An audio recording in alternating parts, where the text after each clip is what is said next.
ang diwa ng Enlightenment sa paglawak ng nasyonalismo at demokrasya. Magandang araw sa inyong lahat.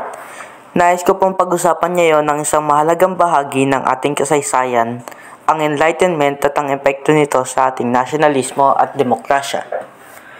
Ang Enlightenment ay isang panahon kung saan nagising ang mga kaisipan ng maraming tao sa mundo tungkol sa halagahan ng kalayaan, karapatan at pantay-pantay na pagtrato sa lahat. Dahil sa mga ideyang ito, maraming Pilipino ang nagsimulang magtanong, bakit tayo nasakop? Bakit tayo hindi malaya?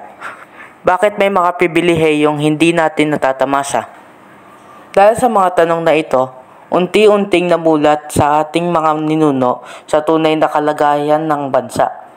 Dahil dito, lumawak ang damdaming nasyonalismo, ang pagmamahal sa bayan at kagustuhang lumaya mula sa mga dayuhan. Ang mga bayaning tulad ni Dr. Jose Rizal at Andres Bonifacio ay naging inspirasyon ng maraming mga Pilipino upang ipaglaban ang kalayaan.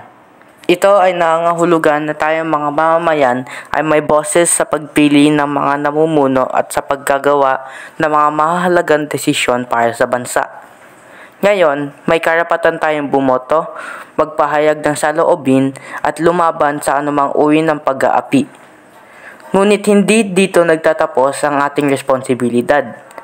Ang tunay na nasyonalismo at demokrasya ay hindi lang tungkol sa nakaraan, kundi tungkol din kung paano natin ito mapapanatili at mapapalakas sa kasalukuyan. Kailangan nating maging mulat sa mga nangyayari sa ating paligid, maging aktibo sa mga usaping panlipunan, at siguraduhin na ang ating demokrasya ay hindi naaabuso.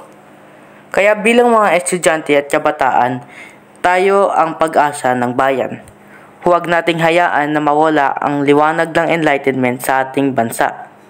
Maging mapanuri, matapang at responsable sa ating mga kilos at desisyon.